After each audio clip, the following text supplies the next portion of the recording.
Señor, ¿por dónde empiezo? ¿Por dónde sigo? Porque es tanto realmente lo que he encontrado que digo, necesitaré mucho tiempo, ¿cómo haré? Pero vamos a dar lo más importante. El Señor me dijo, enfócate en Abraham. Y yo dije, ¿en Abraham? Bueno, pues déjame ver en Abraham.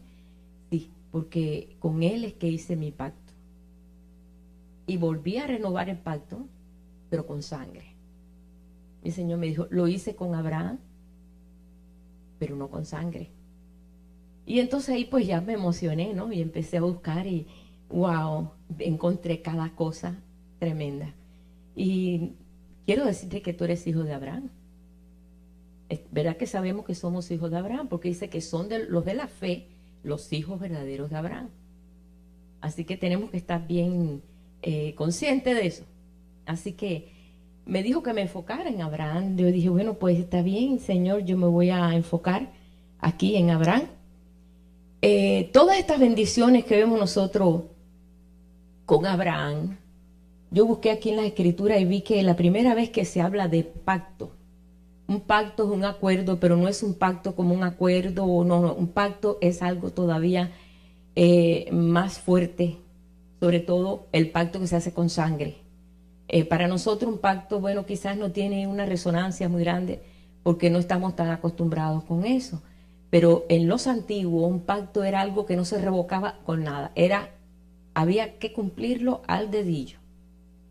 Y yo me puse a buscar aquí, yo dije, bueno, este es el pacto, lo que realmente tú nos estás mostrando, Señor. Y me metí en la concordancia y entonces leí que la primera vez que se menciona pacto, así en las escrituras, en lo que es la Torá, que es los primeros 5 libros de la Biblia, que este es el libro que usan los judíos, como y le dicen la Torá, y es el que siempre están ellos con la Torá. Y fue con Noé. Fue con Noé. Y yo dije, pues déjame ver, porque con Noé yo veo que Dios no le dio una promesa así como le hizo con Abraham. Dios le dio una promesa a Abraham. El pacto vino a ser casi 25 años después. Porque Dios no hace el pacto con alguien que tiene que probarlo. O tiene que ver realmente si hay valor para cubrir lo que iba a ser. Por ejemplo, Abraham iba a ser el padre de las naciones. O sea que era un llamado muy grande. Y Noé tenía pues un llamado grande porque Noé fue hallado justo en toda la tierra. Y dice, perfecto y justo. Dice, y Noé caminó con Dios. O sea que Dios estaba seguro de la integridad que había en Noé. No tenía que decirle, bueno, Noé, yo te prometo si tú haces esto. No sabía que lo iba a hacer, porque lo había estado examinando. Dice, era perfecto en todas sus generaciones. Sabemos que viene de la línea de Adán, Noé, y era perfecto en todas sus generaciones, y Dios lo examinó y lo vio, y vio que en él había pues calidad de vida para cubrir y hacer todo lo que iba a hacer, porque toda la tierra iba a estar llena después de su familia, ¿no? Y iba a ser una limpieza general. Entonces le habla a él y le dice, voy a hacer este pacto contigo, así, pram, pram, de rampán. Primero le dice lo que va a hacer. Es necesario que tú hagas un bote, un barco gigantesco, un transatlántico, porque realmente fue un transatlántico de 3 pisos. Iba a ser una cosa increíblemente grande. Iba a ser un plan muy grande para un hombre ya de 500 años. Bueno, estaba en plena juventud. En aquel tiempo todavía 500 años. Estaba todavía, podemos decir, pimpollito, ¿no? Pero bueno, para un hombre de 500 años. Ajá. Tenía 3 hijos, las 3 esposas de los hijos, ¿no? Y la esposa de él. Y cuando le da todo el plan y le dice, vas a hacer esto y vas a hacer aquello, sabía que lo iba a cumplir. Porque Noé era un hombre justo, perfecto. Y lo iba a hacer. Y yo quiero que lo leamos porque a veces decimos, no hay nadie perfecto. Bueno, dependiendo de lo que él estaba haciendo. Yo quiero que lo leamos porque ahí comenzó en el capítulo 6 de Génesis, verso 9. Dice, estas son las generaciones de Noé. Varón justo, era perfecto en sus generaciones, con Dios caminó Noé. Era un hombre fiel a Dios en todo. Y Dios sabía que iba a cumplir todo lo que le iba a decir. él estaba seguro. Entonces dice ahí que engendró todo de 3 hijos, bueno, todo lo que hizo, ¿no? Entonces le da el plan en el verso 13. En ese caminar con Dios, Noé, pues nada, cualquier cosa que le dijera a Dios, era parte de su caminar, no era algo así de decir, wow, Dios me habló, ay, qué bárbaro, Dios me habló, yo no sé si voy a poder. No, para él era natural hablar con Dios. Dijo pues Dios a Noé, he decidido el fin de todo ser, porque la tierra está llena de violencia a causa de ellos, aquí que yo los destruiré con la tierra. Hazte un arca de madera de gofer, harás aposento en el arca, la calafatearás con brea por dentro y por fuera. De esta manera la harás, de 300 codos la longitud del arca, de 50 codos de anchura, de 30 codos su altura. Una ventana solo harás al arca, la acabarás a 1 codo de elevación por la parte de arriba. Pondrás una puerta del arca a su lado y la harás piso bajo, segundo y tercero. 3 pisos. Era un edificio de 3 pisos. He aquí que yo traigo un diluvio de aguas sobre la tierra para destruir toda carne en que haya espíritu de vida debajo del cielo. Todo lo que hay en la tierra morirá. Pero estableceré mi pacto contigo. No le promete, establece un pacto. No así con Abraham. Con Abraham primero le prometió y después hizo el pacto. Tú, tus hijos, tu mujer y las mujeres de tus hijos contigo. Y ahí, en el verso 22 dice, y lo hizo así Noé, hizo conforme a todo lo que Dios le mandó. Dios conocía el corazón de Noé, sabía que Noé iba a hacer todo lo que le dijera, no iba a tener que decir, voy a hacer un pacto contigo, si tú haces esto, entonces yo hago esto, así como hace Dios el pacto. Siempre el pacto de Dios tiene pues una actitud, tú sabes, en la cual pues hay una precisa, ¿no? Si haces esto, yo cumplo mi pacto contigo, pero tienes que hacer esto. Entonces, vamos a ver siempre eso en ese pacto. Así que vamos a dejarlo ahí para cuando lleguemos a Abraham, vamos a darnos cuenta qué pasó con Abraham. Siempre el pacto tiene que ser hecho a través de la sangre. Así lo hacían los antiguos. Pero cuando Dios llama a Abraham, Abraham servía a dioses extraños. ¿No creen ustedes que Abraham estaba todos los días haciendo sacrificios a Dios? Ay, Dios, porque tú eres el Dios de mis antepasados, que quién, de Adán, ¿no? Porque de ahí para allá, pues vemos nosotros que él era descendiente de Sem, el hijo de Noé. Pero se fue por otro rumbo y se fue para Mesopotamia, para allá, para otro lado. O vamos a poner por un lado donde habían dioses, y tenía dioses, y se los voy a decir por qué, porque lo dice en Josué. Vamos a ver en Josué, quiero que leamos ahí, Josué 24, el verso 2. Y dijo Josué a todo el pueblo, así dice Jehová, Dios de Israel, vuestros padres habitaron antiguamente al otro lado del río. Esto es Taré era el padre de Abraham y de Nacor. Dice, y servían a dioses extraños. Ellos servían dioses extraños, a pesar de que habían salido de la descendencia de Noé. Era de la línea de Sem, fue la línea en la cual pues Abraham vino de esa línea. Pero ahí se involucraron en ese pueblo y allí, bueno, pues tenían dioses extraños. Nosotros vamos a ver que efectivamente toda esta gente tenían dioses, pero de ahí le llama a Dios, porque Dios vio el corazón de Abraham.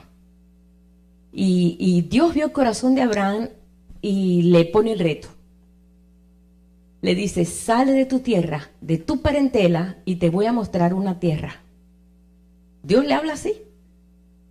No sé qué tipo de dioses tenían ellos, o sea que ellos no sé qué tipos de dioses, pero de ahí lo sacó. Entonces vemos en el verso 3 dice, y yo tomé a vuestro padre Abraham del otro lado del río. Siempre que se habla del otro lado del río, está hablando de otros pueblos, de otras culturas, otros dioses, otra forma de vida.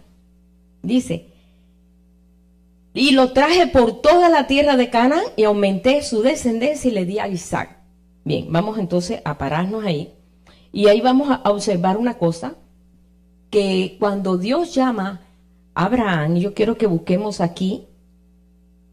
Vamos a ver, vamos a buscar a Abraham ahí en el Génesis 17. Vamos para Génesis 17.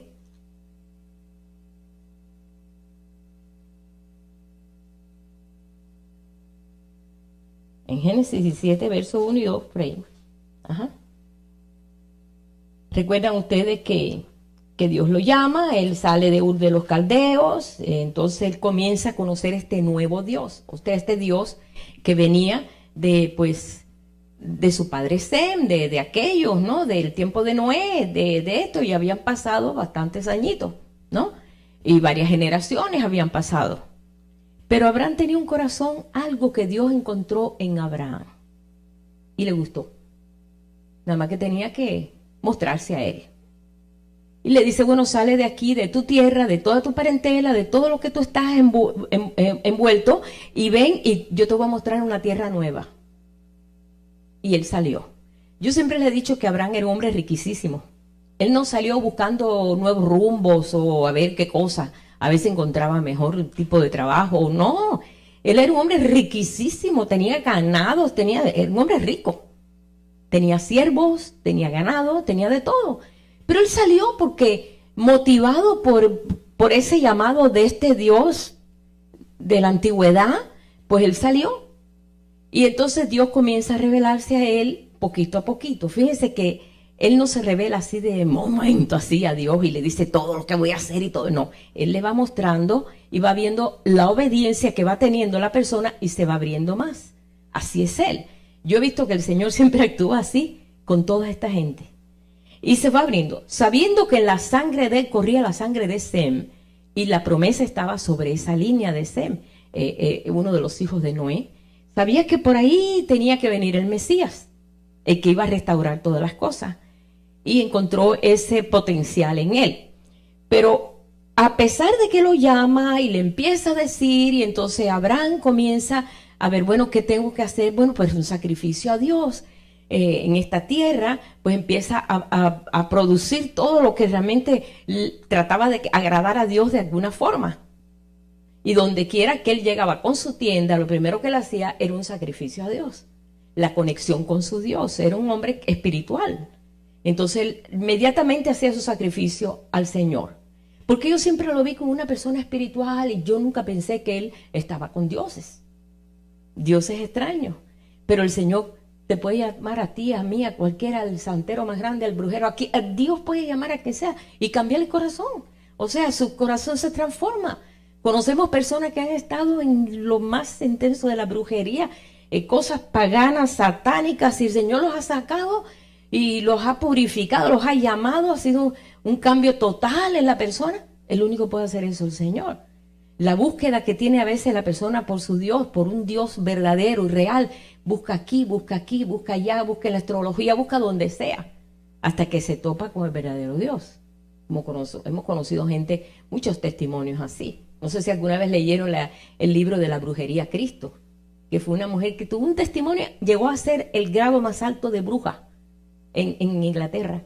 Hizo cosas increíbles hasta que se topó con la realidad de un Cristo vivo, y eso la transformó por completo y la hizo buscar realmente a ese Señor, y realmente se volvió un instrumento verdadero en las manos de Dios. Pero estaba buscando a Dios en muchas maneras. Pero yo veo aquí en esto que después que él pasa por todo lo que pasó, que veía que su esposa pues era estéril, y Dios entonces fue cuando le dijo, yo vas a tener un hijo, y pues no lo creen. Bueno, sí que medio que lo creen, sí que lo creen, pero la vejez les estaba alcanzando, y veían una vejez y veían la palabra y la promesa, y todo se estaba fortaleciéndose en él, la fe, todo este caminar, que fueron 25 años de caminar en una espera que a veces pues desespera, ¿verdad? La espera desespera. Sí, porque cuando tú ves que no hay cómo, qué manera, tú empiezas a perder el ánimo, y entonces surgió Ismael, el otro hijo. Cuando ya Ismael tenía 13 años, que todavía Abraham ya tenía 99, y ya había pasado en espera, alabando a Dios, porque dice que él esperaba que clamando, o sea, dándole glorias a Dios cuando veía que no podía, le daba glorias a Dios y decía, bueno, no sé cómo lo hará, pero bueno, pues yo, Señor, te doy glorias y se aguantaba para poder esperar esa promesa. Cuando él tenía 99 años, que ya Dios lo había probado en todo. Ismael ya tenía 13 años, pues el hijo que tuvo con la sierva, pero ese no iba a heredar, ese iba, pues no era el hijo de la libre, que era la esposa. Y Dios le dijo, Sara te dará un hijo, pero ¿cómo? Sara te dará un hijo. No puede ser. Entonces fue tomada aquella sierva. Entonces fue cuando Dios establece el pacto con él a los 99 años, porque ya lo había probado en todo y había visto que Abraham se había mantenido creyéndolo. Dice, él esperó en esperanza contra esperanza. Tenía una contraesperanza ahí siempre, pero él sabía que Dios se lo había dicho y ya se había pues conocido a este Dios que se le había aparecido en diferentes situaciones, como pasó cuando se fue a Egipto. Hubo una escasez, una necesidad muy grande que estaba en la tierra de Canaán, donde Dios le dijo, no salgas de ahí, pero se puso la cosa tan mala que dijo, déjame enfocarme a donde hay en Egipto. Llegó allí, tuvo problemas, por poco pierde hasta la esposa, porque el rey se encaprichó en la esposa, porque le gustó, porque era hermosa, dice que era hermosísima. Y pues la captó y se la llevó al palacio y ahí el Señor hizo estrago, hasta que el rey mismo pues se dio cuenta que algo estaba pasando. Y entonces Dios pues le mostró. Y él le dijo, no, yo no, ¿cómo no me dijiste que era tu esposa? Él dijo, no, porque si te digo que es mi esposa, pues tú me matas a mí también. Y ya, no, es mi hermana. Y era media hermana. Eran medios hermanos, ellos. Y le era fácil decir, no vamos a decir que tú eres mi hermana para que por lo menos me respete en mi vida. Hasta una mentira piadosa, pero media mentira, porque era esposa.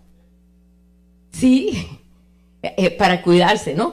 Entonces ahí vio la mano de Dios, y vio la mano de Dios acá, y vio la mano de Dios prosperándolo, y vio la mano de Dios que todo el mundo lo respetaba, y todo el mundo le decía, este es un hombre de Dios. Y no tuvo problema con los enemigos, siendo un extranjero, porque él era un extranjero allí. Entonces vio la mano de Dios y cada vez se fue dándose cuenta que ese sí era el Dios verdadero. El Dios que él estaba buscando, ese sí era Dios. Con todo eso, a los 99 años, Dios hace el pacto con él. Y quiero que lo leamos ahí, cuando Dios estableció el pacto. Vamos a Génesis 17. 1. Y era Abraham de edad de 99 años cuando le apareció Jehová y le dijo, yo soy el Dios Todopoderoso, anda delante de mí y sé perfecto. Primero le pone una condición. Dios es un Dios condicional. Dios es Dios condicional, Él te pone una condición. Ve delante de mí y sé perfecto.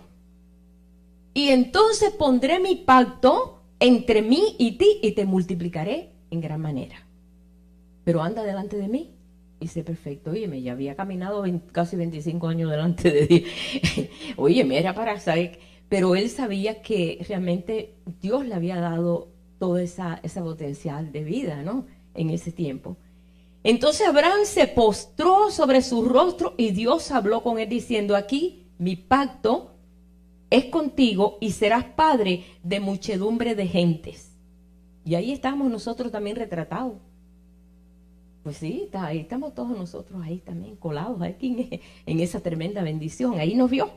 Como decía un hermano, cuando el Señor veía las estrellas, o sea, Abraham veía las estrellas porque Dios le dijo, ve y cuenta las estrellas y será tu generación, tu gente. Dice, ahí veía nuestras caritas en cada estrella, veía nuestras caritas ahí. Pues así mismo es. Y no se llamará más tu nombre Abraham, sino será tu nombre Abraham, porque te he puesto por padre de muchedumbre de gente, quiere decir padre de mucha gente. Y te multiplicaré en gran manera y haré naciones de ti y reyes saldrán de ti.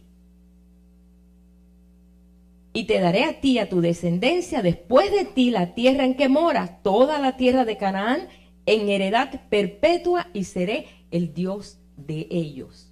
Todo esto es lo que le dice. Dijo de nuevo Dios a Abraham: en cuanto a ti, guardarás mi pacto, tú y tu descendencia después de ti, por sus generaciones.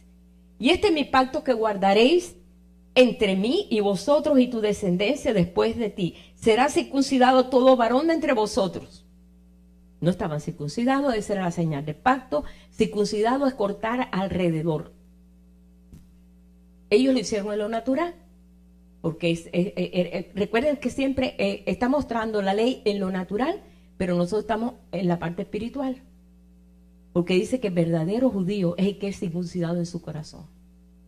Y esto no lo tiene que hacer el Señor, sino que esta circuncisión no es hecha a mano, dice en la Escritura, sino en el Espíritu. Y es cuando nosotros nos entregamos al Señor. Esa es la verdadera circuncisión. Pero la señal del pacto era que todo varón tenía que ser circuncidado, todo varón, todo siervo y todo extranjero que viviera entre ellos, porque ellos aceptan a los extranjeros. Ellos no están en contra de los indocumentados, Dios. No. Y dice, y a los extranjeros que vivan con ustedes, bajo su techo, circuncidados también. A los siervos y a todos los varones. Esa es la señal que tienen que ustedes cumplir. Pero está hablando, como les digo, hermano, yo estoy tratando de llevarnos a todos nosotros a lo que es el pueblo en lo natural, pero el pueblo en lo espiritual. Para que nosotros no veamos dos pueblos, sino uno. Acuérdense que Dios, hay una unidad en Dios tremenda. Dios es uno, el pueblo es uno. De ambos pueblos Dios hizo uno. Pero ahora el enfoque es en lo espiritual, y el enfoque de ese pueblo que se surgió de Abraham era todo era natural. Como todas las leyes tenían que ser natural. Pero viene Cristo y hace todavía un pacto mucho, podemos decir mejorado. Bueno, sí, ¿por qué no? ¿Verdad? Porque fue con sangre y este fue sin sangre. Dios no derramó sangre ahí para hacer el pacto con Abraham. Por esa razón, cuando hace ese pacto con Abraham, le dijo, la condición es esta, tienen que hacer esto y van a tener que hacerlo. Entonces Abraham tomó a su hijo Ismael, lo circuncidó, él fue circuncidado y todos aquellos varones que estaban, sus siervos, los esclavos que tenía, todos fueron circuncidados. Porque él quería que todos entraran en ese pacto. Y esa era la parte que ellos tenían que cumplir, ¿verdad? Tenían que derramar sangre. Vaya, tenían que derramar sangre. Eso fue realmente lo que Jesús hizo cuando él dijo, y esta es la señal, esta sangre representa la señal de mi pacto, que es un pacto perpetuo. Por eso Jesús tuvo que derramar su sangre. Y ese pacto no puede ser revocado. Él lo cumple. Como le estoy diciendo, si así lo cumplió Dios con Abraham, imagínate Jesús que derramó esa sangre todavía más. Bien, vamos a ver aquí. Quiero que leamos, quiero enfatizar un poquito en lo que es la circuncisión. Sabemos que es cortar alrededor y esto está ahora enfocado en la parte espiritual, que es lo que a nosotros realmente nos interesa, porque los judíos nos pudieran llamar pues incircuncisos, ¿no? A los gentiles. Pero dice, ya no hay judío, ni gentil, ni escita, ni griego, sino todos son uno en Cristo. O sea que ese tabú que muchos todavía lo tienen, se tienen que quitar. Quiero que leamos unos cuantos versículos, por ejemplo, Colosenses 2, verso 11.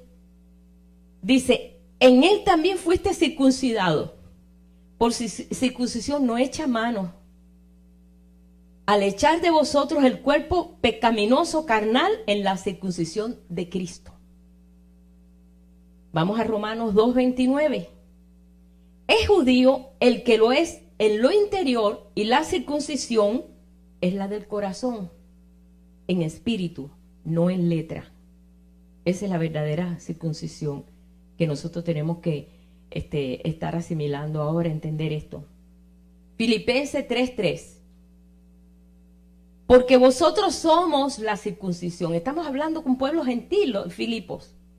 Estos son pueblos gentiles, donde el apóstol Pablo fue a hablarle del evangelio, ellos se convirtieron, y entonces habían judíos, una de las veces, imagínense, estaban en una lucha tremenda porque los judíos no aceptaban a los gentiles porque eran incircuncisos. Imagínate. Y entonces decía, pero ¿cómo si ellos se tienen que circuncidar para poder ser parte de nosotros? No, ya ellos han sido circuncidados en el corazón, porque ellos ya recibieron al Señor y están conscientes que son pueblos de Dios, que es su padre Abraham. Y esto era un choque muy tremendo. Trasládense a ese tiempo allá. Es difícil, hermano. Yo lo entiendo que es difícil porque ellos han tenido un patrón de conducta en el cual tenían que hacer esto al 8º día circuncidado, tenían que llevar todo un orden perfecto de buenas a primeras. El Señor dice, hay un nuevo pacto. Hagan la circuncisión en el corazón. ¿Oh? ¿Cómo? ¿Cómo es eso? Es un cambio total. Es como cuando nosotros estábamos, por ejemplo, bueno, no es así tan grande, pero cuando estábamos en la iglesia católica nos enseñaba que teníamos que confesarnos, que teníamos que hacer esto, que había que arrodillarse 14 veces y levantarse no sé cuánto, y que cuando la campanita sube y que te baja. No, no es broma, pero yo misma decía, ay, ya la última campanita, estoy aburrida de estar, siente y para, siente, rodilla, para, siente. Bueno, ni entendía por qué era. Y de buenas a primeras no era así. De buenas a primeras ya no era un misal, ya era la Biblia. De buenas a primeras yo no tenía que decirle a un hombre mis pecados, yo tenía a mi verdadero juez, ¿no? A mi abogado. Y entonces un cambio un poquito drástico. Ya no tengo figuras así que me representa la corte celestial de Dios, no. Ya no necesito eso. Ya yo tengo al Dios vivo en mí. Entonces es un cambio que se necesita a veces un poquito de tiempo para asimilarlo todo, ¿verdad? Y ya no tenemos nosotros, me recuerdo una hermana que esta hermana cada vez que se ponía mal, se ponía, ay, virgencita, cállate la boca, reprendo esa virgencita. Me recuerdo que ella se le salía porque ya hace toda la vida lo había dicho. Hermano, ya no es la virgencita, es el Señor que está en ti. Y había que explicarle y decirle así es como es, ¿no? Pero bueno, todas estas cosas había que ajustarlas. Nosotros no tenemos ese problema. A nosotros no se nos hace fácil porque no tenemos ese problema. Pero bueno, es bueno saber esto. Por si alguien viene alguna vez y le dice, oye, mira, que mira. No. Porque nosotros en Filipenses 3:3, porque nosotros somos la circuncisión, los que en espíritu servimos a Dios y nos gloriamos en Cristo Jesús, no teniendo confianza en la carne.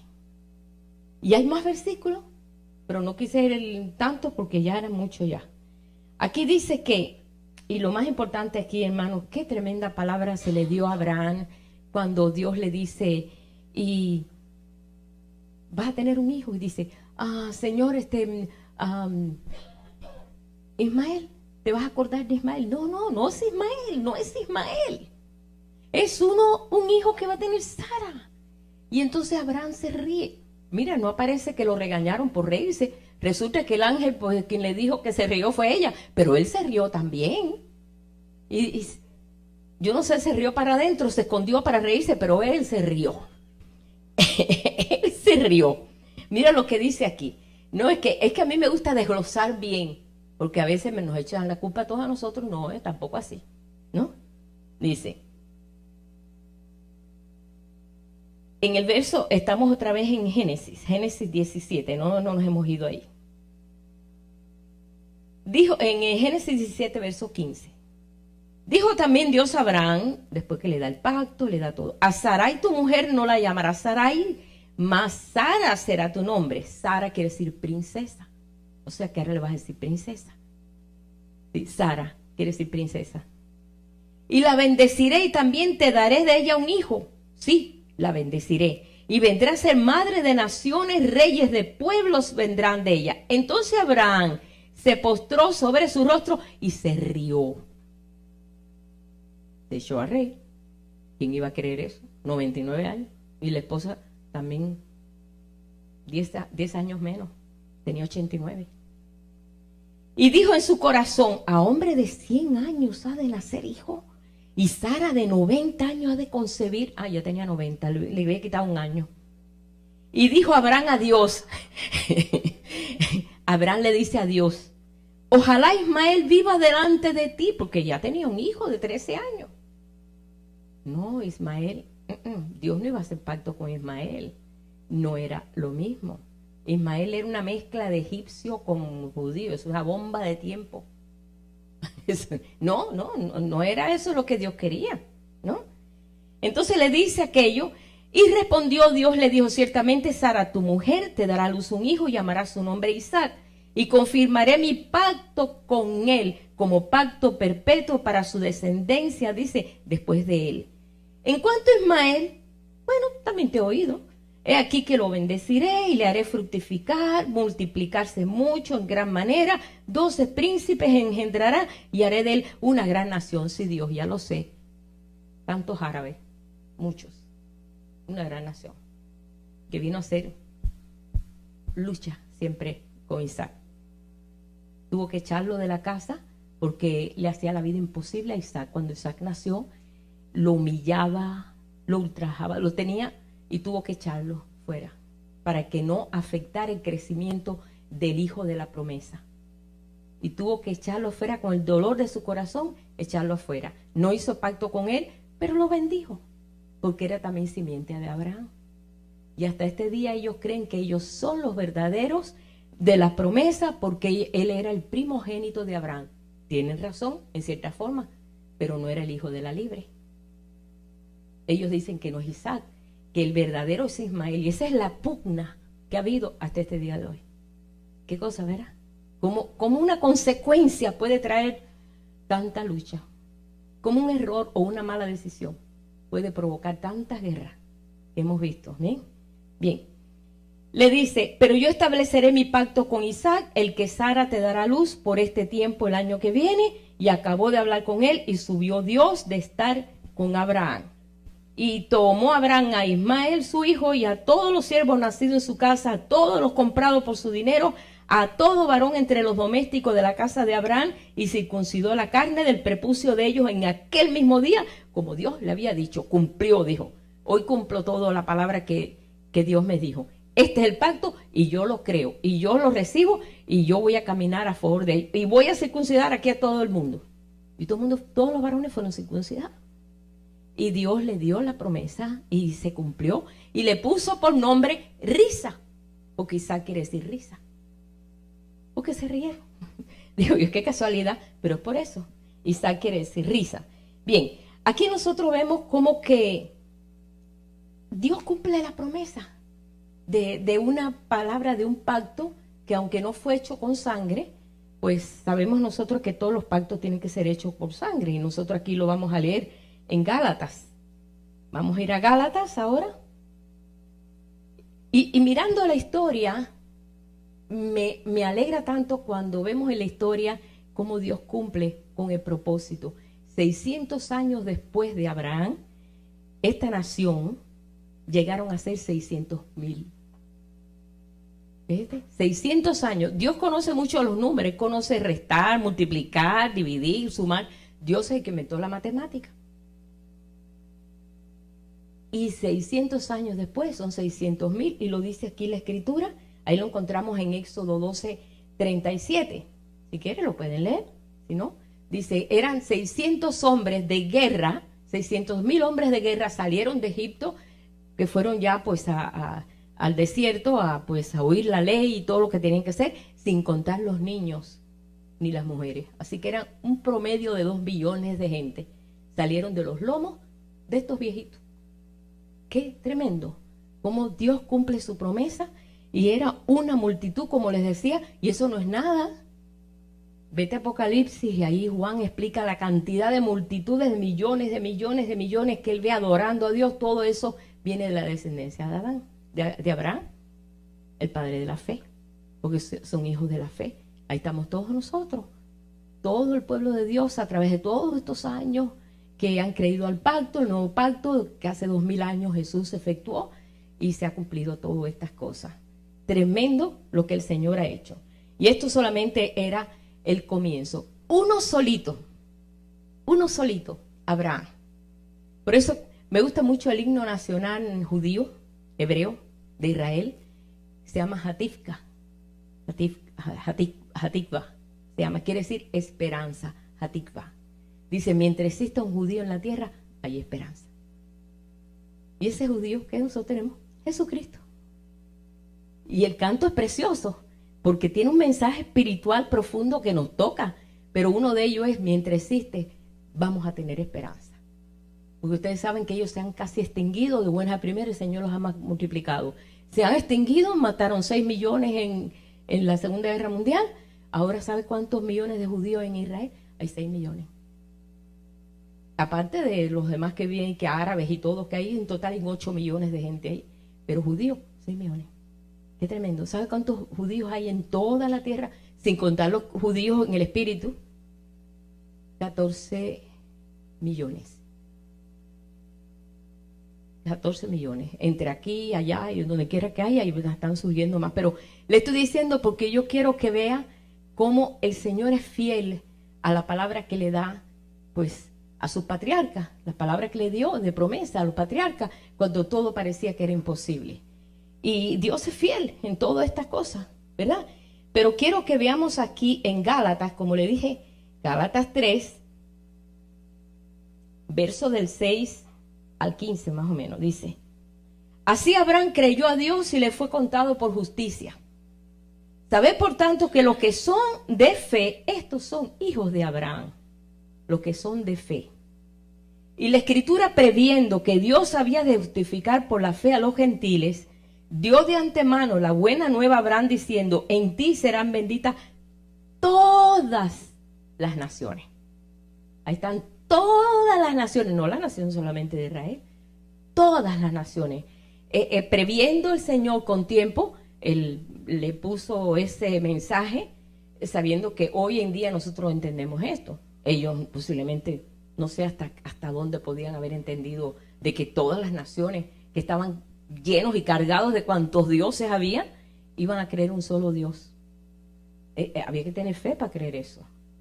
Había que tener mucha fe para creer eso. Pero bueno, el Señor de antemano dice que Él previnió para que eso fuera así. De modo que los de la fe son bendecidos con el creyente Abraham. Porque todos los que dependen de las obras de la ley están bajo maldición. Pues escrito está: maldito todo aquel que no permaneciere en todas las cosas escritas en el libro de la ley para hacerlas. Y que por la ley ninguno se justifica para con Dios es evidente, porque el justo por la fe es que vive. Y la ley no es de fe, sino que dice: el que hiciere estas cosas vivirá por ellas. Cristo nos redimió de la maldición de la ley, hecho por nosotros maldición, porque está escrito: maldito todo el que es colgado en un madero, para que en Cristo Jesús la bendición de Abraham alcanzase a los gentiles, a fin de que por la fe recibiésemos la promesa del Espíritu. Hermanos, hablo en términos humanos. Un pacto, aunque sea de hombre, una vez ratificado, nadie lo invalida ni le añade. Ahora bien, a Abraham fueron hechas las promesas y a su simiente. No dice y a las simientes, como si hablase de muchos, sino de uno. Y a tu simiente, la cual es Cristo. Al decir la simiente de Cristo, estamos añadidos todos nosotros. Esto pues digo: el pacto previamente ratificado por Dios para con Cristo, la ley que vino 430 años después, no lo abroga para invalidar la promesa. Porque si la herencia es por la ley, ya no es por la promesa, pero Dios la concedió a Abraham mediante la promesa. Entonces, aquí quiero que leamos aquí también otro versículo aquí que dice, en el verso 23. El verso 23 dice: pero antes que viniese la fe, estábamos confinados bajo la ley, encerrados para aquella fe que iba a ser revelada. De manera que la ley ha sido nuestro ayo para llevarnos a Cristo, a fin de que fuésemos justificados por la fe. Pero venida la fe, ya no estamos bajo ayo, pues todos sois hijos de Dios por la fe en Cristo Jesús. Porque todos los que habéis sido bautizados en Cristo, de Cristo estáis revestidos. Ahora no hay judío ni griego, no hay esclavo ni libre, no hay varón ni mujer, porque todos vosotros sois uno en Cristo Jesús. Y si vosotros sois de Cristo, ciertamente, linaje de Abraham sois y herederos según la promesa. Es lo que quiero enfocarles, hermano, de que hay una herencia y hemos heredado esto. No, el Señor no nos ha escogido como que, bueno, pues vamos a escoger a esta gente porque pobrecito, porque estos no fueron obedientes. Sí pasó algo parecido, pero la promesa a los padres está puesta, o sea que Dios no ha revocado. Dios tiene una palabra que le dio a Abraham. Y aparentemente mucho pueblo de Dios, y yo me incluí entre ellos, y pobrecitos los judíos se van al infierno. Sí, así nos enseñaron, porque no tienen a Cristo. Dios está tratando con ellos. Yo no puedo hacer eso ni decir eso ya. Dios tiene un trato con ellos, como lo ha tenido con nosotros, que nosotros sin comerla ni beberla estamos aquí, hijos de Abraham. ¡Qué bendición! Nosotros, que en otro tiempo no éramos ni hijos y ahora somos herederos, ¿verdad? Sí, de gratis, sin haber nosotros hecho nada a favor de eso.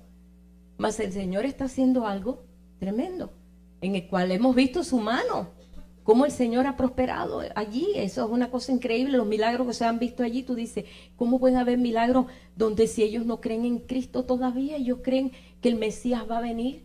Sí, va a venir. Tremenda sorpresota que se van a llevar, ¿eh? Porque van a venir de la forma que ellos no piensan. Y el Señor les va a abrir el corazón. Yo no sé cómo Dios va a hacer. Esa parte yo no la sé. De decir cómo el Señor se va a revelar a ellos, porque yo lo vi. Yo vi cómo ellos lloraban por Mashaya, lloraban allí en el muro de los lamentos. Y yo estaba llorando también, porque yo los veía jovencitos, muchachos que clamaban, porque ya había guerra. Estaba en la franja de Gaza habían tirado 200 misiles ese día. Y estaban ellos clamando por el Mesías que viniera a defenderlos, porque el Mesías es el que iba a restaurar todas las cosas. Y lloraban. Yo a mí me impactó aquello mucho. Hasta creo que le tomé película a esos muchachos clamando por el Mesías, por el Mesías. Y yo decía, el Mesías ya está aquí, pero ¿cómo les iba a decir el Mesías está aquí si no me iban a creer? Y yo vi el deseo de ellos de conectarse con la promesa, pero la ley interrumpe eso. Y efectivamente, la ley la interrumpe. ¿Saben cómo ellos leen la ley? Ellos se lo pegan a la cara. Tú ves, todos están con la ley en la cara. Ellos se pegan el libro aquí. Yo vi muchos así. Como que quieren comer al cordero. Pero más, sin embargo, no saben cómo comerlo al cordero. Yo si no lo veo, no lo hubiera creído. De veras. Y me doy cuenta de que así como en lo natural hay ese deseo, nosotros en lo espiritual lo tenemos. De comer al cordero, de comerlo. La ley está escrita en nuestro corazón. El Señor dijo, he puesto la ley en vuestros corazones. Está aquí. Yo he hecho un pacto contigo. Y tanto fue así que el Señor le hizo un pacto. Dijo, y pondrás en un arca y le llamarás el arca del pacto. Algo visible que ellos pudieran ver. ¿Y qué está allá adentro? Las leyes. ¿Y qué más? Maná. De que nunca va a faltar ese alimento espiritual en ti. ¿Y qué más está? Pues la vara de Aarón, que esa vara es el llamado irrevocable que tú tienes, que cada uno de vosotros tiene. Y está ahí en el arca. Solamente créanlo. Y ellos veían el arca y no veían esas cosas estaban dentro, no estaba visible para ellos. Pero ellos sabían que ahí estaba una promesa y que esa promesa se iba a cumplir. Entonces, tiene que haber un llanto, un gemir por alcanzar eso, que ya nosotros lo tenemos, hermano. Y yo digo, Señor, abre los ojos de todo tu pueblo, porque hay mucho pueblo de Dios cristiano, que conocen, que tienen relación con el Mesías, con el Cristo de Dios, que están con los ojos abiertos viendo la gloria de Dios, mas sin embargo, no tienen ese fervor que yo vi allí. Ese deseo de, ven. Mucha gente dice, Cristo ven, pero yo no veo nunca un cristiano allá afuera en la calle diciendo, Señor, ven. ¿Verdad que no? Ese clamor tiene que ser. Está en Apocalipsis. Y la iglesia y la esposa dicen, ven. Y todos dicen, ven, Señor Jesús, manifiéstate. Ahí lo leemos el último capítulo de Apocalipsis. Y digo, ¿y qué cosa yo hago orando? Ven, Señor. No es algo que tiene que salir de tu corazón. De veras, Señor, manifiesta ya esta tu gloria. Yo la creo. Yo sé lo que tú estás haciendo. Pero ya que todos puedan tener esta bendición que tengo yo. Eso era realmente que nosotros podamos pues ver el privilegio que hemos recibido y que ellos todavía están palpando, porque la ley está atravesada por el medio y lo que miran es los rollos. Los rollos, ¿saben cómo? Lo besan. Lo traen cargado, traen los rollos, el rollo de la ley, y un hombre carga a la persona que trae el rollo para que ese rollo ni siquiera se acerque a la tierra. Un respeto como un rey, vaya, es como un rey, el rollo de la ley, la Torá que le llaman ellos, y los traen, y eso es como lo más grande. Y muchos ni lo tocan, agarran la Torá y con la Torá hace así y tocan el rollo, para ni siquiera con sus manos contaminar los rollos de la ley. Qué tremendo. Tú miras eso y tú dices, ay, no lo puedo creer que eso pueda ser así. Mas sin embargo, nosotros tenemos esto y a veces ni lo apreciamos. O sea que no le damos el valor. Sí lo tienen, pero me explico, hermano, a veces no le damos la atención de decir, caramba, yo quiero ahondar en todas estas cosas, escudriñar, porque yo sé que el Señor está revelando cosas tremendas. Cuando yo me puse a ver todo lo que el Señor está revelando de este último tiempo, yo me caigo para atrás. Yo digo, Señor, si lo que estás haciendo lo estás haciendo ya, Dios mío, abre nuestros ojos que nos demos cuenta de lo que estamos viviendo. Qué tremendo que ellos están gozando en algo que todavía es una espera, hatifka, una esperanza, porque todavía no lo han alcanzado. Y así todo, están contentos a su forma, a su manera, y se sienten protegidos por Hashem. Se sienten protegidos, ¿verdad? De que el Señor está ahí y pelea su batalla. Y sí la ha peleado, porque en la guerra que hubo ahora, casi no hubieron muertos. Y tiraron con más de 3.000 misiles y casi no llegaba allí. Una cosa increíble. Algo que tú dices, Dios pelea por ellos, sí los pelea. Porque Dios tiene una palabra que ha hecho con Abraham, desde ese tiempo de los profetas, con David también. Yo quiero que leamos en el Salmo, creo que el Salmo 89, Salmo 89. Vamos a ver un momentito aquí en el Salmo 89, en el verso 3 y 4.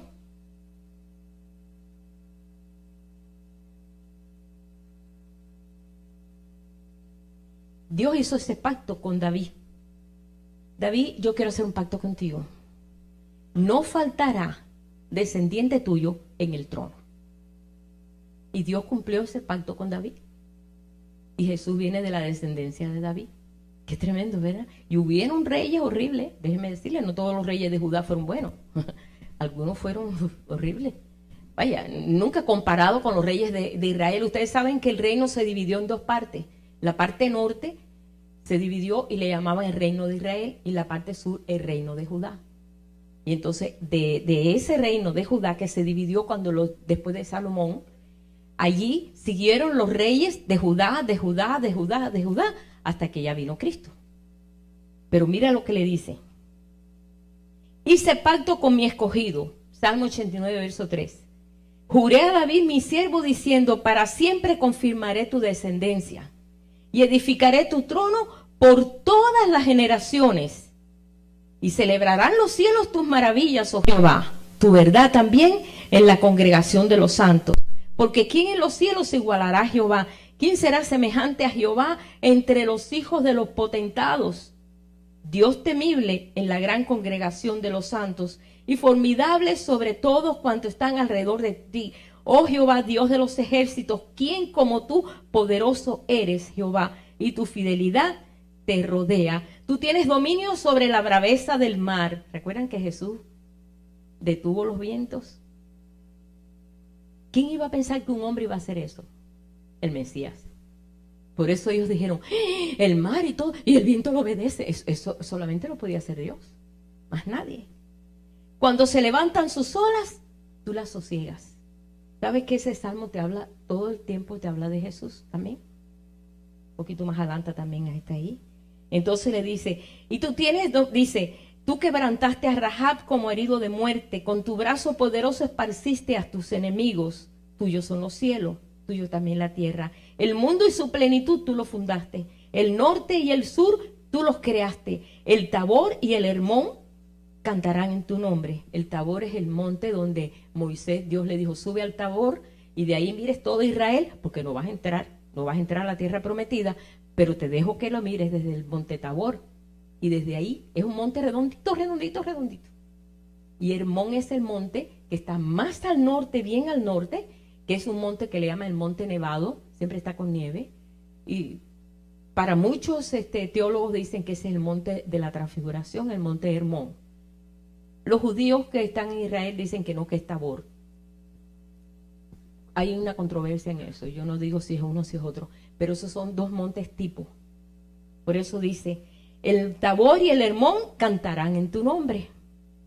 Tuyo es el brazo potente. Bueno, y sigue diciendo, pero entonces, saltando al verso 20 de ese mismo salmo, dice, hallé a David mi siervo, lo ungí con mi santa unción, mi mano estará siempre con él, mi brazo también lo fortalecerá y no lo sorprenderá el enemigo, ni hijo de iniquidad lo quebrantará, sino que quebrantaré delante de él a sus enemigos y heriré a los que le aborrecen. Mi verdad y mi misericordia estarán con él, y en mi nombre será exaltado su poder. Asimismo pondré su mano sobre el mar y sobre los ríos su diestra. Él me clamará, mi Padre eres tú, mi Dios y la roca de mi salvación. Y yo también le pondré por primogénito, el más excelso de los reyes de la tierra. Para siempre le conservaré mi misericordia y mi pacto será firme con él. Y pondré su descendencia para siempre y su trono como los días de los cielos. Está hablando del Señor. Está hablando de Jesús. Donde él dice, el único que le dijo a Dios, mi Padre eres tú, fue Jesús. Nadie se atrevió nunca a decir eso. Solamente Jesús es el que le decía mi Padre y es mi Padre y ese es mi Padre. Y esa es una de las cosas que estamos viendo nosotros. Dice, y mi pacto será firme con él. Y el pacto es que toda la tierra será llena de la gloria de Dios. Donde gentiles y judíos, un solo pueblo, un solo tronco, un solo árbol. Nosotros éramos una rama silvestre.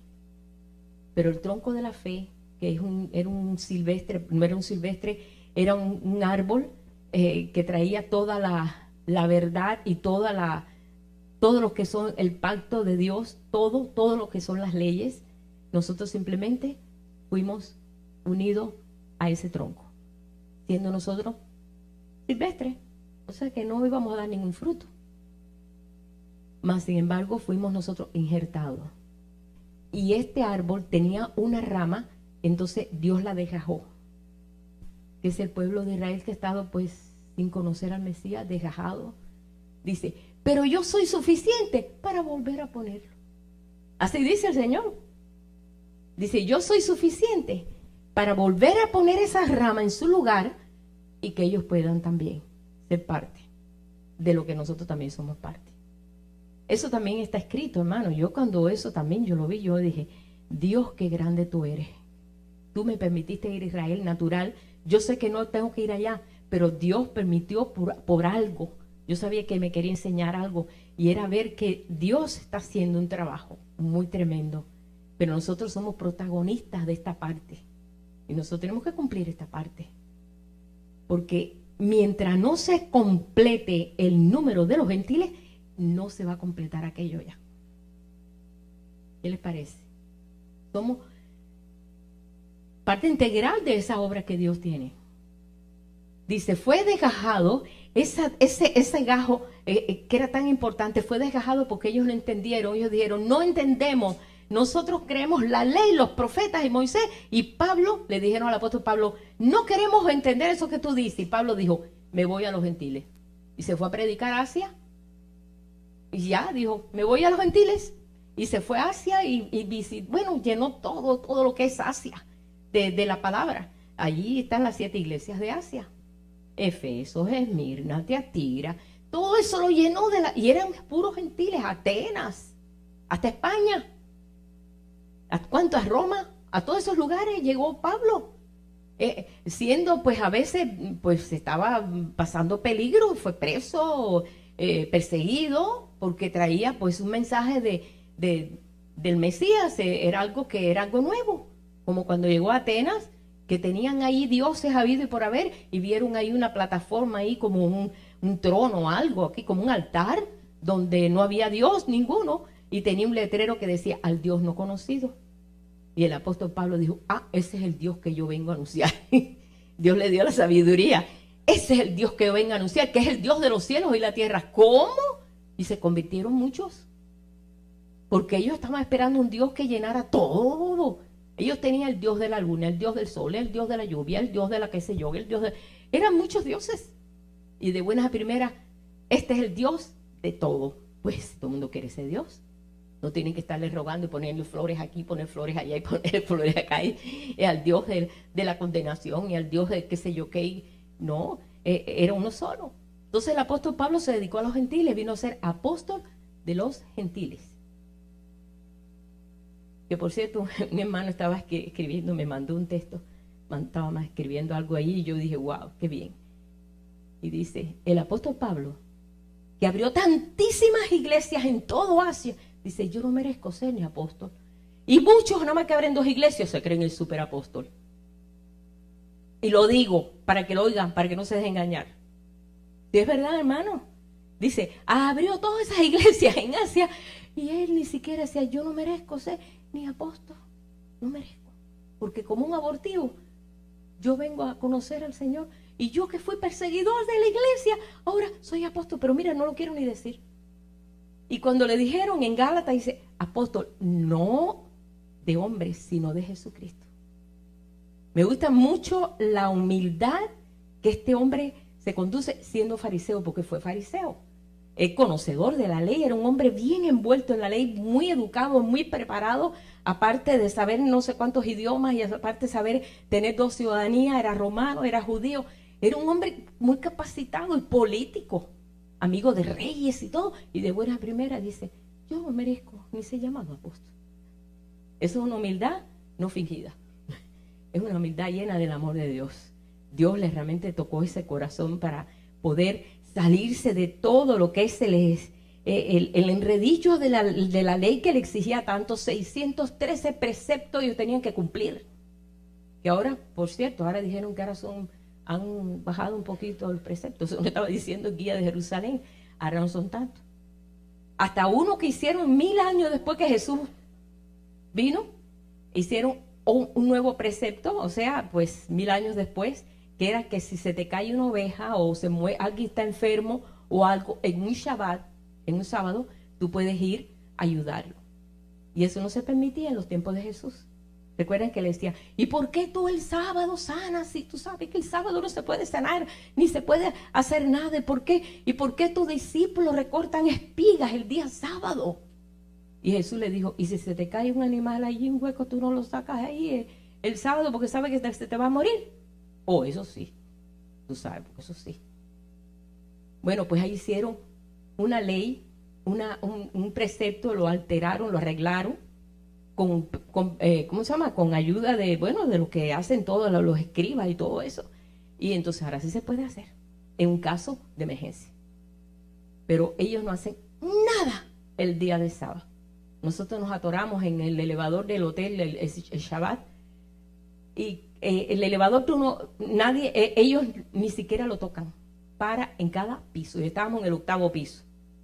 Imagínate, era tácata, y no, y aprieta, no funciona. Ellos lo tienen preparado de tal forma, y era un Ramadaín, lo tienen preparado de tal forma que para que ellos no tengan que apretar el botón del elevador, porque eso es trabajo, el Shabbat, entonces para en cada piso. Cosas así, ve que, bueno, tú sabes, uno no va a estar criticando eso, pero es algo que te saca de lugar, ¿no? Porque no estás acostumbrado. Bueno, ese es el pacto que hizo con David y realmente pues el Señor cumplió su pacto y cumplió todas estas cosas y lo cumplió con Jesús también. Cuando Jesús viene y dice, ahora mi pacto, ahora yo voy a derramar mi sangre para que este pacto sea un pacto, siga siendo un pacto perpetuo. Y no voy a revocar el otro, sino que este va a ser la ley del espíritu de vida. Un pacto nuevo, un pacto vivo. Porque es a través de una experiencia, no es a través de algo que tú lees. Y tienes que hacerlo porque ahí lo dice y lo tienes que leer. y está escrito y tienes que cumplirlo, porque mentira que tampoco ni lo cumples. Es lo que dice Pablo, tú no te llevas la roja porque hay un policía ahí, pero deja que no esté el policía para que tú veas. Como en Monterrey a las 12 de la noche todo el mundo se lleva las luces. Yo no sé ahora, una vez que fui yo estaba... Dice, no, después de las 12 de la noche tú te puedes llevar las luces, la luz roja. Oh my goodness, bueno, porque se cree así, ¿no? Pero quiero leerle aquí un versículo y vamos a terminar ya.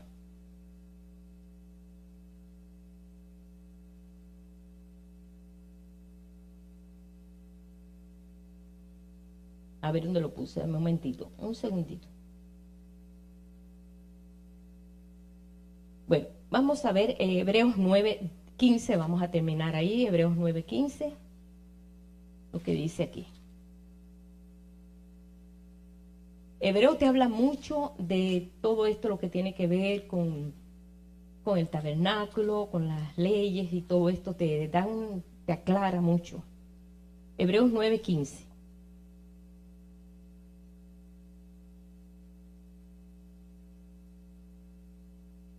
Cuando habla de Jesús dice, así que por eso Él es mediador de un nuevo pacto, para que interviniendo muerte para remisión de las transgresiones que había bajo el primer pacto, los llamados reciban la promesa de la herencia eterna. Porque donde hay testamento es necesario que intervenga muerte del testador, porque el testamento con la muerte se confirma, pues no es válido entre tanto que el testador vive. O sea que cuando tú vas a recibir una herencia, tiene que ser que la persona se murió. Si no, no tiene validez ninguna la herencia. De donde ni aún el primer pacto fue instituido sin sangre, dice. No se usó sangre en el primer pacto. Dios no derramó sangre para darle ese pacto ni a Noé ni a Abraham.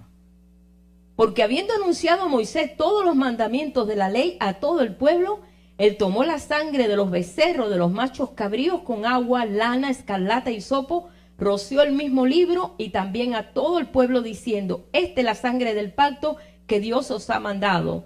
Además de esto, roció también con la sangre el tabernáculo y todos los vasos del ministerio, y casi todo es purificado según la ley, con sangre, y sin derramamiento de sangre no hay remisión. O sea que cuando hace todos los tablas de la ley y prepara el tabernáculo, todo, dice, bueno, ahora hay que derramar sangre porque tiene que tener un valor. Y tomó la sangre del sacrificio de los machos cabríos, de todo, él lo envolvió con agua y todo, y empezó a salpicar todo, y al pueblo, y a todo, para que todos quedaran, pues, incluidos en ese pacto. Nosotros no tenemos que hacer eso, porque la sangre de Cristo nos ha redimido. Pero se tuvo que derramar sangre. Por esa razón, Jesús tuvo que derramar su sangre, para que el pacto fuera un pacto perpetuo. Y aquí lo dice. En el verso 28. Así también Cristo fue ofrecido una sola vez para llevar los pecados de muchos y aparecerá por segunda vez, pero sin relación con el pecado, para salvar a los que le esperan. Esta es la manifestación gloriosa de los hijos de Dios. Estamos en un tiempo precioso, glorioso, de prueba. Ayer mismo estaba viendo unas noticias, me dejaron en Corea del Norte, han matado a muchos hermanos por tener Biblia, porque ese es un libro prohibido en Corea del Norte. Y ahí los estaban ejecutando. Y me dio un dolor como si yo estuviera ahí también. Yo decía, Señor, están matando a tu pueblo. Gente que te ha conocido a ti, y por tener la Biblia lo ejecutan, porque es un libro prohibido en Corea del Norte. Y eso es ahora, en este tiempo. Aparte, ¿cuánto pueblo de Dios está pasando todo? Ejecutaron también un cristiano japonés, también lo decapitaron. Y en Irak y acá y en Nigeria, yo vi los cuerpos de cientos de hombres, gente quemada. Quemaron un templo, mataron a todo el mundo, los quemaron vivos. Una cosa horrible que está pasando. Pero como estamos en este lado del mundo, a veces ni nos enteramos. Yo me entero por esto, porque lo veo por internet y todo, me sorprendo, pero esto no sale en las noticias. El pueblo de Dios está pasando una situación fuerte. Ahora, así mismo como está pasando esto, quiero que vean la similitud. El pueblo judío está teniendo mucho exterminio también. Están esperando 14,000 judíos de Francia. Francia, por favor, Francia. Han tenido que huir de Francia a Israel para salvar sus vidas, porque Hay amenazas, les hacen cosas, mataron varios, vieron que entró un grocery kosher de estos judíos y mataron allí por matar, simplemente porque son judíos. Entonces yo estoy viendo una similitud muy grande acá y acá, somos el mismo pueblo, y por esa razón es que estamos viendo esto. Ahora mismo llegó una tribu enorme de la tribu de Manasés, una de las tribus perdidas. Estaban en la India, llevan años, siglos y siglos teniendo sus ritos judíos, y por fin dice, vámonos para nuestra tierra, Sión, Sión. Y allá están, ahora llegaron, montón, y estaban ahí en Muro de los Lamentos cantando Hatifka, que es el himno nacional, en su lengua, pero hablan hebreo. Increíble, una nación dispersa por cientos de años todavía sigue hablando el mismo idioma. ¿Ve? Y estamos viendo todas estas cosas. Así como están siendo perseguidos, también el pueblo cristiano está pasando eso. Somos un pueblo. Entonces estamos viendo que se están cumpliendo unas profecías increíbles que nunca hubiéramos imaginado que eso iba a ser en este tiempo. Se iba a cumplir todas las cosas. Así como el Señor está prosperando en muchos aspectos, nos está abriendo el entendimiento, también está preparando este tiempo que se le llama el tiempo de su venida. El tiempo de la manifestación de todas las cosas. El tiempo que no vamos a estar pensando, sino que vamos a estar viendo. El tiempo como los días de Elías. Los días de Juan el Bautista. Que Elías y Juan el Bautista, hay una asociación entre ellos dos, en el cual él les hablaba del Cordero que iba a venir de buena primera. ¡Ay, mira el Cordero aquí! Y el Cordero se estaba entrando en el Jordán. Ese es el Cordero de Dios que quita el pecado del mundo. Es Él. Y Él lo presenta a todos. Estamos ese tiempo. Como en los días de Elías. Como en los días de Juan el Bautista. Como en los días de Lot. Y como en los días de Noé. Muchas cosas malas, pero muchas cosas buenas. Y ese es el tiempo que nos ha tocado vivir. Así que pues, vamos a parar aquí en esto. Y yo le digo al Señor que valoremos el tiempo que nos ha tocado vivir y el tiempo que todavía nos falta vivir. Que no nos desenfoquemos de lo que Él está haciendo, porque el Señor está revelando cosas tremendas. Como dice Pablo, estamos viviendo en una tercera dimensión y a veces nos perdemos de tantas cosas. Cuando el Señor nos está llamando a una cuarta dimensión para entender todas las cosas que están pasando. Pero si seguimos en la tercera dimensión, vamos a estar pensando, ay, que la política, que esto, y ahí nos vamos a quedar dormidos en eso. Cada vez se va a poner todo peor. No es mala noticia, es que está escrito, yo no voy a salirme de ahí. Así es. Pero vamos a ver la parte buena. No vamos a ver la parte izquierda, sino la parte derecha.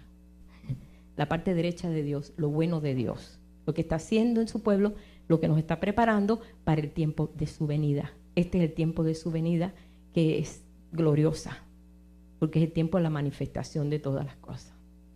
Señor, te damos gracias por el amor tan grande, Señor, que tú has depositado, aún desde el tiempo de Abraham, desde el tiempo de Noé, Señor, del tiempo de Abraham, Señor, del tiempo de David y este tiempo que nos ha tocado vivir a nosotros, Señor, en el cual tú has anunciado de que de ambos pueblos tú hiciste uno, pero nosotros queremos ver un pueblo, Señor, sometido, no sometido, Señor, como la ley ha sometido, sino de corazón, donde la ley ya esté en el corazón, donde la circuncisión no sea en lo natural, sino sea en lo espiritual, Señor, en nuestros corazones, donde haya una realidad de vida, donde podamos decir, esta es la calidad de vida, Señor, que tú nos prometiste.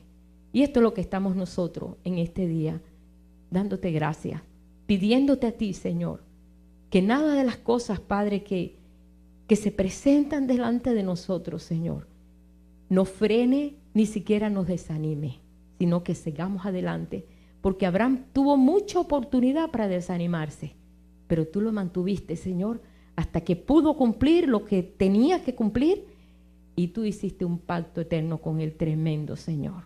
Y mira, Padre, cuánta bendición que hasta ahora nosotros podemos decir, hijos de Abraham somos, porque somos hijos de la fe.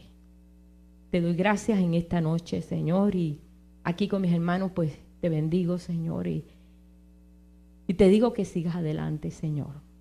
Que ningún ánimo que esté en contra de ti, Señor, prospere, sino que seamos animados día a día a encontrar ese rostro tuyo, Señor, donde la brillantez tuya, Señor, sea una realidad en este cuerpo, en nosotros mismos, así como en Moisés fue. Te lo pedimos en el nombre de Jesús. Amén. Gloria a Dios.